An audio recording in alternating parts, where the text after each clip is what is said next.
Hello everyone, welcome back to my YouTube channel. आज की class के अंदर अपन 21 जुलाई और 22 जुलाई को जो कुमार गौरव सर के द्वारा करंट अफेयर्स करवाई गई है, तो उसी क्लास का अपन हैंड रिटन नोट्स के रूप में रिवीजन करेंगे। तो ये आज की क्लास थोड़ी लेट हो गई थी, तो चलो आज करवा देते हैं इस क्लास का रिवीजन। तो क्वेश्चन नंबर 1 से शुरुआत करते हैं। कृत्रिम बुद्धिमत्ता आधारित नए भाषा मॉडल LLAMA2 है, ये लॉन्च करने की घोषणा किसने की है? तो मेटा और माइक्रोसॉफ्ट के द्वारा ही ये घोषणा की है। तो ये लामा 2 है, ये क्या है? तो इसको मेटा और माइक्रोसॉफ्ट के द्वारा लॉन्च किया गया है। ये एक AI आधारित नया भाषा मॉडल है और ये है वो फ्री है और ओपन सोर्स है। किसको काउंटर करने के लिए लॉन्च किया गया है? तो जो चैट GPT और जो बार्ड GPT है, इन दोनों को काउंटर करने के लिए ही इसको लॉन्च किया गया है माइक्रोसॉफ्ट और मेटा के द्वारा। तो इसको याद रख लीजिएगा। अब देखते हैं कि पेरू की राजधानी क्या है? तो लीमा है। और जो ऊंट व लामा ऐसे जानवर हैं जिनकी RBC के अंदर केंद्रक पाया जाता है। तो कौन से ऐसे जानवर हैं जिनके RBC में केंद्रक पाया जाता है? तो ऊंट और लामा है। तो इनका नाम भी याद रख लीजिएगा। अब देखते हैं ललन टॉप क्वेश्चन। टेंड्रस किसने लॉन्च किया है? तो मेटा के द्वारा। चैट GPT किसने लॉन्च किया है? तो ओपन AI के द्वारा। और बार्ड GPT किसने लॉन्च किया है? तो गूगल के द्वारा ही लॉन्च किया गया है। लीसा क्या है? तो ये उड़ीसा का है, एक क्षेत्रीय AI आधारित न्यूज एंकर है। प्रोजेक्ट एलोरा, तो ये माइक्रोसॉफ्ट के द्वारा ही लॉन्च किया गया है, स्थानीय भाषाओं को बढ़ावा देने के लिए ही। तो इसको भी याद रख लीजिएगा। अब देखते हैं कि आज की काम की बात में सर के द्वारा क्या करवाया है। तो 14 सितंबर 1949 को ही संविधान के अंदर जो हिंदी भाषा उसको सर्वसम्मति से ही राजभाषा का दर्जा दिया गया है। तो हिंदी भाषा ये भाग नंबर 17 में है और अनुच्छेद नंबर 343 से 351 तक ही राजभाषा का उल्लेख किया गया है। अब देखते हैं कि संविधान की अनुसूची नंबर 8 के अंदर भाषाओं से संबंधित उल्लेख है और मूल संविधान में 14 भाषाएं थी और वर्तमान में 22 भाषाएं हैं। 21वीं भाषा है, जो 15वीं भाषा है, वो 21वीं संविधान संशोधन के तहत ही हिंदी भाषा जोड़ी गई है और 16वीं 17वीं 18वीं नेपाली, मणिपुरी और कोंकणी जोड़ी गई थी, जो कि 71वें संविधान संशोधन के तहत थी।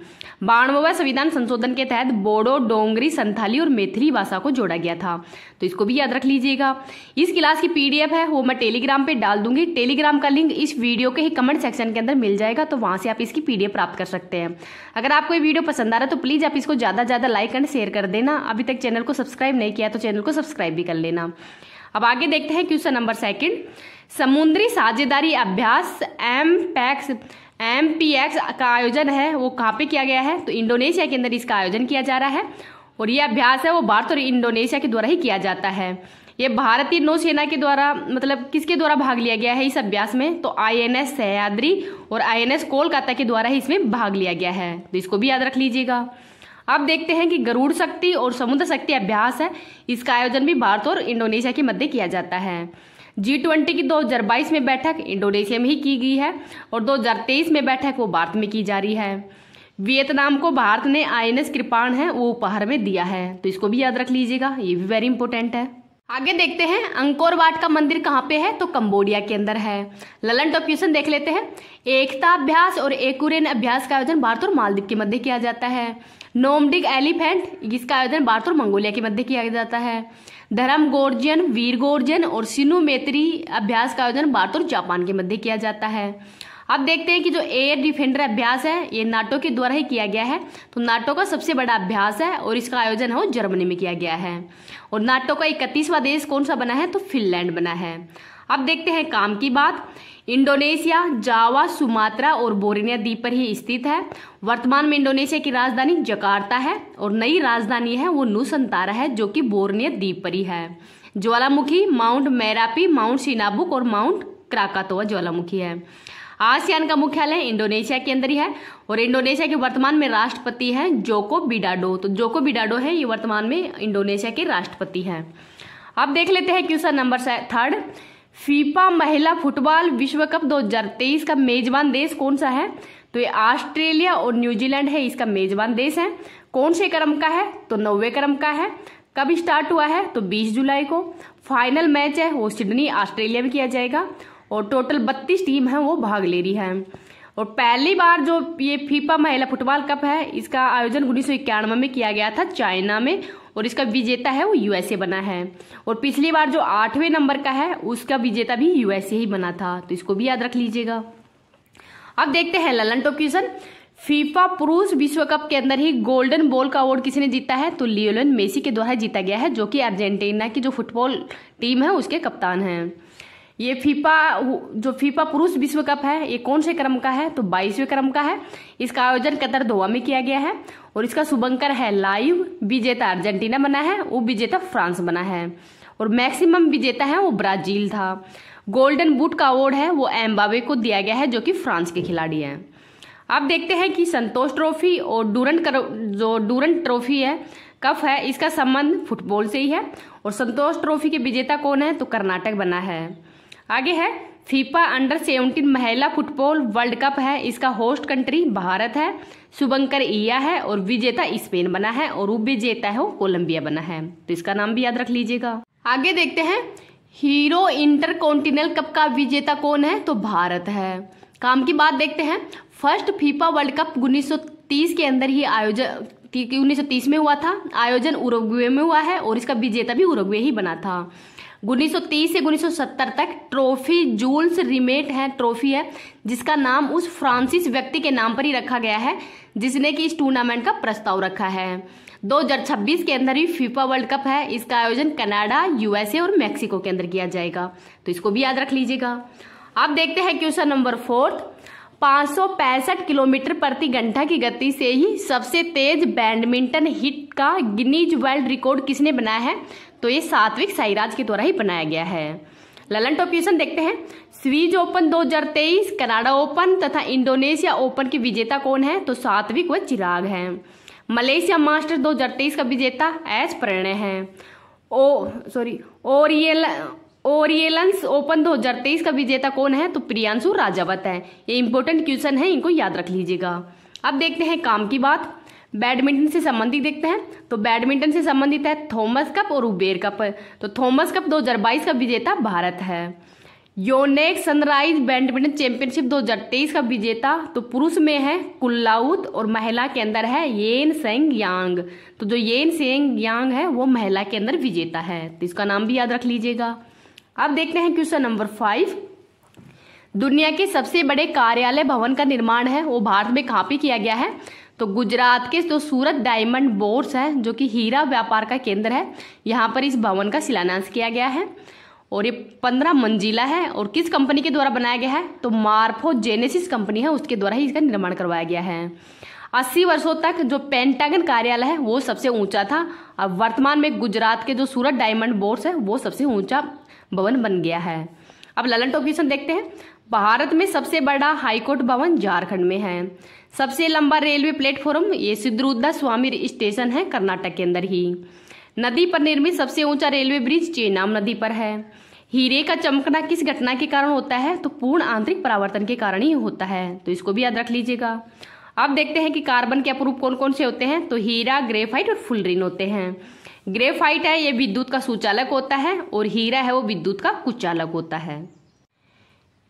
एंटवर्प बेल्जियम के अंदर स्थित शहर है जिसे कि हीरा राजधानी भी कहते हैं और ये दुनिया का पहला स्टॉक एक्सचेंज है जिसमें कि सोना, चांदी, हीरे आदि का व्यापार भी होता है। ये एंटवर्प के अंदर ही शुरू किया गया है। BSE बॉम्बे स्टॉक एक्सचेंज ये 1875 के अंदर इसकी स्थापना हुई है और इसका सूचकांक है सेंसेक्स। नेशनल स्टॉक एक्सचेंज इसका सूचकांक है निफ्टी, तो इनको भी याद रख लीजिएगा। अब देखते हैं क्वेश्चन नंबर 6। अंतर्राष्ट्रीय एनी पुरस्कार से किसको सम्मानित किया है? तो थल्लाम्पिल प्रदीप को सम्मानित किया है। ये उन्नत पर्यावरण समाधान की श्रेणी के अंदर ये पुरस्कार दिया गया है और ये IIT मद्रास की केमिस्ट्री की प्रोफेसर है थल्लापिल्ली प्रदीप है और स्वच्छ पानी के कारण ही इनको ये पुरस्कार दिया गया है।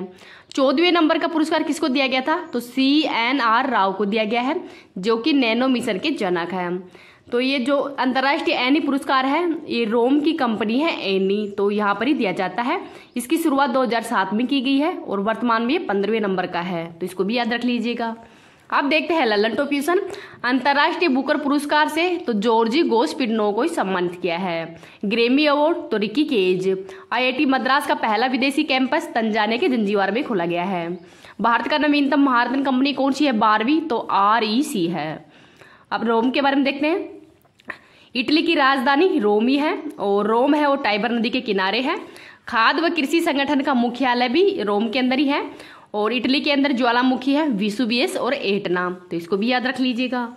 अब देखते हैं question number 7, through the broken glass and autobiography के लेखक कौन है? तो टी.एन. शेषन है।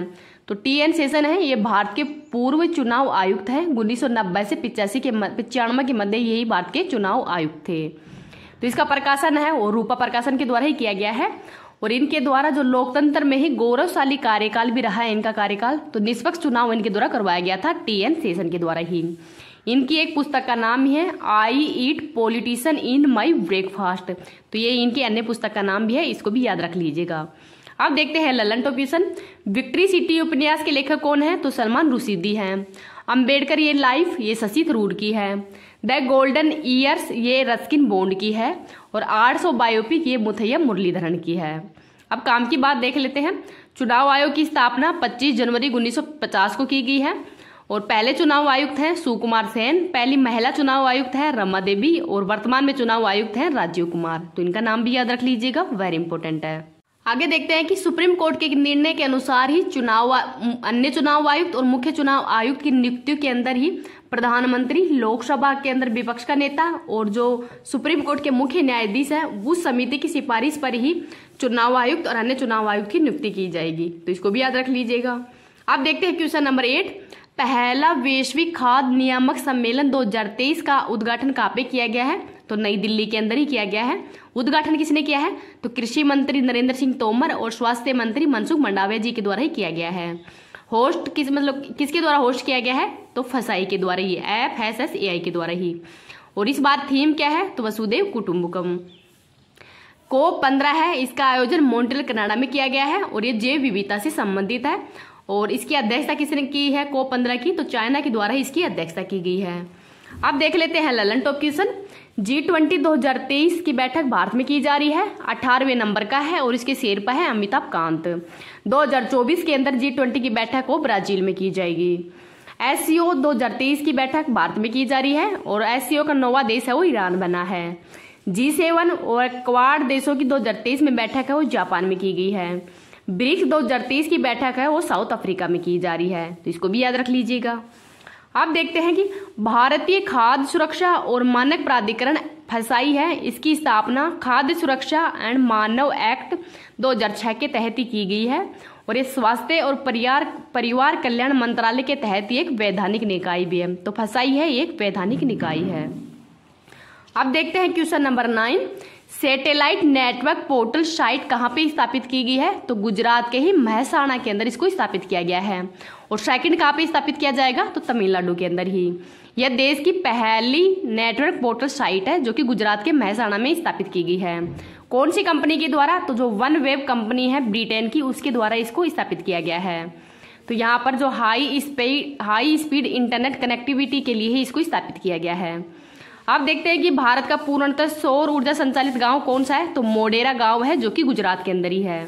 ललन टॉप क्वेश्चन देख लेते हैं। चंद्रयान 3 मिशन है, इसको 14 जुलाई को ही भेजा गया था। रॉकेट का नाम है LVM-3M4। PSLV C-25 के द्वारा मंगलयान को भेजा गया है। GSLV F-12 के द्वारा ही NVS-01 उपग्रह को भेजा गया है। यह नेविगेशन की 2nd पीढ़ी का ही फर्स्ट उपग्रह है।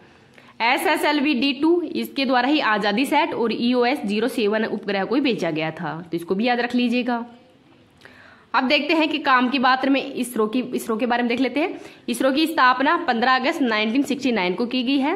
वर्तमान में अध्यक्ष सोमनाथ है। उपग्रह लॉन्च, तो ये सतीश धवन अंतरिक्ष केंद्र श्रीहरिकोटा आंध्र प्रदेश से ही उपग्रह लॉन्च किए जाते हैं। भारत की सबसे लंबी तटीय सीमा गुजरात राज्य की ही लगती है, तो इसको भी याद रख लीजिएगा। क्वेश्चन नंबर 10 देखते हैं। राष्ट्रीय बहुआयामी गरीबी सूचकांक 2023 के अंतर्गत ही सर्वाधिक गरीबी कम दर्ज वाला राज्य कौन सा है? तो ये उत्तर प्रदेश है। किसके द्वारा जारी की गई है? तो नीति आयोग के द्वारा ही जारी की गई है। तो पहले स्थान पर उत्तर प्रदेश है जिसमें कि 3.43 करोड़ लोग हैं वो गरीबी से बाहर हुए हैं। ये कौन से नंबर का संस्करण है? तो 2nd नंबर का है। तो 2015-16 से 2019-21 तक ही 13.5 करोड़ लोग हैं वो गरीबी से बाहर हुए हैं, तो ये आंकड़े भी याद रख लीजिएगा। अब देखते हैं Lalan top question. Poverty and British rule in India book किसकी है? तो दादा भाई नौरोजी की है। सुरेश तेंदुलकर समिति के संबंध गरीबी से है। निर्यात तैयारी सूचकांक के अंदर तो नीति आयोग के द्वारा ही जारी किया गया था और इसमें पहला स्थान तमिलनाडु का है। जीरो पॉवर्टी लक्ष्य कौन से SDG से संबंधित है, तो ये आपको कमेंट सेक्शन के अंदर ही बताना है। आगे देखते हैं नीति आयोग। तो नीति आयोग है, इसकी स्थापना योजना आयोग के स्थान पर ही की गई थी और योजना आयोग है इसकी स्थापना 1950 में की गई है। नीति आयोग की स्थापना 1 जनवरी 2015 को की गई है। इसके वर्तमान में अध्यक्ष वो प्रधानमंत्री होते हैं, उपाध्यक्ष सुमन बेरी हैं और CEO हैं BBR सुब्रमण्यम। अंतर्राज्यीय परिषद और CSIR है, इसके अध्यक्ष भी प्रधानमंत्री होते हैं, तो इनका भी नाम भी याद रख लीजिएगा। अब देखते हैं क्वेश्चन नंबर 11। USA ने ही भारत को सौंपी 105 प्राचीन कलाकृतियां। तो जो कलाकृतियां हैं वो USA के द्वारा ही भेजी गई हैं, तो इनको भी याद रख लीजिएगा। अब अपन 22 जुलाई की जो करंट अफेयर्स है उसका रिवीजन कर लेते हैं। जुलाई 2023 के अंदर ही फीफा की नवीनतम रैंकिंग में भारत की जो फुटबॉल टीम है वो कौन से स्थान पर है, तो 99वें स्थान पर है। पहले स्थान पर अर्जेंटीना है और सेकंड स्थान पर फ्रांस है। तो जो भारतीय फुटबॉल टीम है इसके कप्तान कौन है वर्तमान में, तो सुनील छेत्री हैं और विश्व के ये 4th नंबर के सर्वाधिक गोल वाले खिलाड़ी हैं। 1st नंबर पर है रोनाल्डो। और भारतीय टीम के कोच कौन है, तो इगोर स्टिकमेकिच हैं, वो यहाँ के कोच हैं, तो कोच का नाम भी याद रख लीजिएगा। अब भारत का स्थान है उसमें सुधार होने का कारण क्या है, तो जो साउथ एशियन फुटबॉल है और जो इंटरकॉन्टिनेंटल कप है इसका विजेता भारत बना है, तो इस वजह से भारत के रैंक को सुधार हुआ है। ललन टॉप क्वेश्चन देखते हैं। फीफा वर्ल्ड कप 2022 का शुभंकर लाइव है, आयोजन कतर दोहा में किया गया है, 22वें नंबर का संस्करण है। और महिला फीफा फुटबॉल वर्ल्ड कप का आयोजन, तो इसका आयोजन ऑस्ट्रेलिया और न्यूजीलैंड में किया जा रहा है। अंडर 17 महिला फीफा वर्ल्ड कप का आयोजन भारत में किया गया है, शुभंकर इंडिया है और विजेता स्पेन है और उपविजेता कोलंबिया है, तो इनका नाम भी याद रख लीजिएगा। अब देखते हैं काम की बात। फीफा स्थापना 21 मई 1904 को की गई है, हेडक्वार्टर ज्यूरिख स्विट्जरलैंड में है और इसके वर्तमान में अध्यक्ष है जियानी इन्फेंटिनो। तो जियानी इन्फेंटिनो है, ये वर्तमान में इसके अध्यक्ष हैं। क्वेश्चन नंबर 2 देखते हैं। यूके पॉइंट ऑफ लाइट पुरस्कार से किसको सम्मानित किया है, तो जो मोक्ष राय है इनको सम्मानित किया है। ये 7 वर्ष की है और ये भारतीय मूल की पर्यावरण कार्यकर्ता हैं। तो इनके द्वारा ही जो माइक्रो प्लास्टिक प्रदूषण है उसके लिए ही स्वेच्छा से काम करने के कारण ही इनको ये पुरस्कार दिया गया है, तो इसको भी याद रख लीजिएगा। अब देखते हैं Lalan top question. Golden Kailash award तो नानेरा फिल्म को दिया गया है जो कि एक राजस्थानी फिल्म है।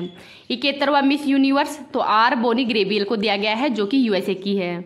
सर्वश्रेष्ठ अभिनेत्री का ऑस्कर अवार्ड तो 95वें नंबर का ऑस्कर अवार्ड है जिससे मिशेल यो है इनको दिया गया है जो कि एशिया की पहली महिला है। एबल पुरस्कार ये गणित के क्षेत्र में दिया जाता है और इस बार लुइस कैफरेली को दिया गया है जो कि अर्जेंटीना की रहने वाली है। काम की बात देखते हैं। मिनी माता रोग है वो मरकरी या पारा के कारण होता है। इटाई रोग कैडमियम है इसकी अधिकता के कारण होता है और पीने के पानी में ही अत्यधिक फ्लोराइड फ्लोरोसिस के कारण ही बनता है, जहाँ पर जो दांत है उनके इनेमल का हाइपोमिनरलाइजेशन हो जाता है। तो जो दांतों का इनेमल है उनका हाइपोमिनरलाइजेशन भी हो जाता है फ्लोराइड के कारण ही, तो इसको भी याद रख लीजिएगा। आगे देखते हैं question number 3। Duquesne muscular dystrophy रोग का उपचार का विकास किन देशों के द्वारा किया गया है, तो भारत व जापान के जो वैज्ञानिक है इनके द्वारा ही किया गया है। तो जो ड्यूकेन मस्कुलर डिस्ट्रोफी है ये एक आनुवांशिक रोग है और केवल पुरुषों के अंदर ही होता है जिससे कि बच्चे प्रभावित भी होते हैं। इससे मांसपेशियों के अंदर ही जो डिस्ट्रोफिन एंजाइम है उनके अंदर टूट फूट हो जाने के कारण इसका उपचार किया जाता है। धर्मगोर्जन, वीरगोर्जन और शिनोमेत्री अभ्यास का आयोजन भारत और जापान के मध्य किया जाता है। जापान की राजधानी टोक्यो है, मुद्रा येन है, संसद का नाम डाइट है और जापान का सबसे बड़ा द्वीप होन्शु है और जापान के वर्तमान में प्रधानमंत्री फूमियो किशिदो हैं, इसको भी याद रख लीजिएगा। अब देखते हैं Lalan top question. Patau syndrome ये 13वें गुणसूत्र की ट्राइसोमी के कारण होता है। डाउन सिंड्रोम 21वें गुणसूत्र की ट्राइसोमी के कारण होता है। साई रोग हीमोफीलिया को कहते हैं, ये एक आनुवांशिक रोग है, इसका वाहक महिला होती है और ये पुरुष है वो प्रभावित होता है। वर्णादता तो ये रंग भेद मतलब इसमें रंग के अंदर डिफरेंस नहीं कर पाते हैं, ये भी एक आनुवांशिक रोग ही है और इसका भी वाहक महिला होती है और प्रभावित पुरुष होता है। काम की बात में देख लेते हैं। इंसुलिन एक हार्मोन होता है और इसका निर्माण है वो अग्नाशय ग्रंथि के अंदर होता है और इंसुलिन की कमी से मधुमेह रोग हो जाता है, तो इसको भी याद रख लीजिएगा। अब देखते हैं क्वेश्चन नंबर 4। सबसे कम उम्र के अंदर ही नॉर्थ चैनल पार करने का रिकॉर्ड किसने बनाया है, तो अंशुमन जिंगरन है, इनके द्वारा ही बनाया गया है, जो कि मुंबई की रहने वाली है और इनकी उम्र है 18 वर्ष। तो इनके द्वारा ही उत्तरी आयरलैंड से स्कॉटलैंड के मध्य ही 35 किलोमीटर की जो यात्रा है वो करके ये रिकॉर्ड बनाया है। तो इसको भी याद रख लीजिएगा। अब देखते हैं ललन टॉप क्वेश्चन। आरती शाह, तो इनके द्वारा इंग्लिश चैनल पार करने वाली पहली भारतीय महिला है, जो 1959 के अंदर ही रिकॉर्ड बनाया था। मिहिर सेन, तो ये भी इंग्लिश चैनल पार करने वाले पहले भारतीय हैं। लाल सागर व अदन की खाड़ी को जोड़ने का काम कौन सी जल संधि करती है? तो बाबुल मदेन जल संधि, तो इसको आंसुओं का द्वार भी कहते हैं। भूमध्य सागर व लाल सागर को स्वेज नहर जोड़ती है। फारस की खाड़ी व ओमान की खाड़ी को हार्मुज जल संधि जोड़ती है। बाल्टिक देश कौन कौन से हैं? तो एस्टोनिया, लातविया और लिथुआनिया हैं। काम की बात में देख लेते हैं कि यूनाइटेड किंगडम के अंदर इंग्लैंड, वेल्स, स्कॉटलैंड और उत्तरी आयरलैंड है वो शामिल होते हैं, जबकि ग्रेट ब्रिटेन के अंदर है वो इंग्लैंड, वेल्स और स्कॉटलैंड ही शामिल होते हैं। इसमें उत्तरी आयरलैंड है वो शामिल नहीं होता है, तो इनके अंदर थोड़ा कंफ्यूज मत होना।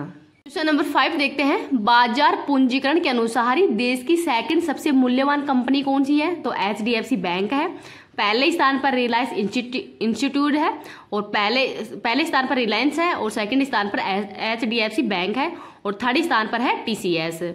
तो जो मार्केट कैप है बाजार पूंजीकरण, तो ये क्या होता है? तो शेयर की कुल संख्या तथा गुणा में शेयर की कीमत के अंदर जो उछाल होता है उसको ही बाजार पूंजीकरण कहते हैं। तो इसमें पहले स्थान पर रिलायंस इंडस्ट्रीज है, तो इसको भी याद रख लीजिएगा। अब देखते हैं Lalan top question. Electronic bank guarantee जारी करने वाला पहला बैंक HDFC है। सिडनी बैंक है, इसका मुख्यालय लखनऊ में है। नाबार्ड की स्थापना की समिति की सिफारिश पर की गई है? तो शिवरमन समिति की सिफारिश पर की गई थी 12 जुलाई 1987 को ही, और इसके वर्तमान में अध्यक्ष है KV शाह जी। RBI का राष्ट्रीयकरण 1 जनवरी 1949 को किया गया है और RBI की स्थापना है वो 1 अप्रैल 1935 को की गई है, तो इसको भी याद रख लीजिएगा, वेरी इंपॉर्टेंट है। अब देखते हैं काम की बात। इंद्रधनुष योजना है, ये 2015 के अंदर ही शुरू की गई थी वित्त मंत्री अरुण जेटली जी के द्वारा ही। इसका उद्देश्य क्या है? तो जो सार्वजनिक बैंक है इनमें सुधार करना है, इसका प्रमुख उद्देश्य है। मिशन इंद्रधनुष योजना ये टीकाकरण से संबंधित है। अब देख लेते हैं question number 6, very important question है। 4th G20 रोजगार कार्य समूह की बैठक का आयोजन कहाँ पे किया गया है? तो इंदौर मध्य प्रदेश में किया गया है। और जो फर्स्ट रोजगार कार्य समूह की बैठक जोधपुर में की गई है, सेकंड गुवाहाटी में की गई है और थर्ड है वो जिनेवा में की गई है। तो थर्ड बैठक है, इसको भी याद रख लीजिए कि ये मतलब भारत से बाहर हुई है, जिनेवा के अंदर ही। G20 की संस्कृत समूह की फर्स्ट बैठक खजुराहो में की गई है, सेकंड भुवनेश्वर में और थर्ड है वो हम्पी कर्नाटक में की गई है। G20 शिक्षा संबंधी बैठक चेन्नई में की गई है। G20 कृषि संबंधी बैठक भोपाल में की गई है और G20 की पर्यटन समूह की जो थर्ड बैठक है वो जम्मू कश्मीर के श्रीनगर के अंदर ही की गई है, तो इनको भी याद रख लीजिएगा। अब देखते हैं कि 17वां प्रवासी भारतीय सम्मेलन का आयोजन इंदौर मध्य प्रदेश में किया गया है। काम की बात में देख लेते हैं। G20 2022 की बैठक इंडोनेशिया में की गई है। G20 2023 की बैठक भारत में, और इस बार की थीम है वसुदेव कुटुंबकम, जिसका अर्थ होता है 1 अर्थ 1 फैमिली और 1 फ्यूचर। और G20 2024 में बैठक वो ब्राजील में की जाएगी। अब देख लेते हैं क्वेश्चन नंबर 7। भारतीय तटरक्षक बल का 25वां महानिर्देशक को किसे नियुक्त किया गया है? तो राकेश पाल को ही नियुक्त किया गया है। तो जो भारतीय तटरक्षक बल है इसकी स्थापना 1978 के अंदर की गई है, तो इसको भी याद रख लीजिएगा। अब देखते हैं कि CBI की निर्देशक कौन है? तो प्रवीण सूद है। मुख्य सतर्कता आयुक्त कौन है? तो प्रवीण कुमार श्रीवास्तव है। महान्यायवादी कौन है? तो R वेंकट रमणी है। और मुख्य चुनाव आयुक्त कौन है वर्तमान में? तो राजीव कुमार है। काम की बात में देख लेते हैं। रेलवे सुरक्षा बल के महानिर्देशक कौन है? तो मनोज यादव है।